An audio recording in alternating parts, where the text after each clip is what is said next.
একজন বাচ্চার যখন বাবা মরে যায়, একজন বাচ্চার যখন মা মরে যায়, একজন বাচ্চার যখন বাবা মরে যায়, একজন বাচ্চার বাবা যখন মরে যায়, ও দুনিয়ার মানুষ তোমরা ভালো করে শুনে রাখো, তখন ওই বাচ্চার মাথার ওপর থেকে ছাদটা হারিয়ে যায়, ওই বাচ্চার পিছন থেকে একটা দেওয়াল সরে যায়, ওই বাচ্চার জীবন থেকে গুরুত্বপূর্ণ একজন মানুষ সরে যায়।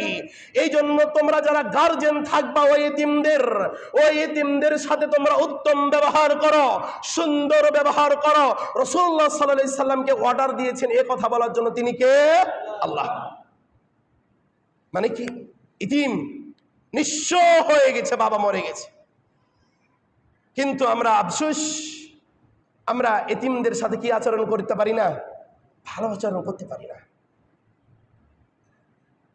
আপনার বাড়ির পাশে এতিম আছে, আছে না নাই? আপনার বাড়ির পাশে একটা বিধবা মহিলা আছে,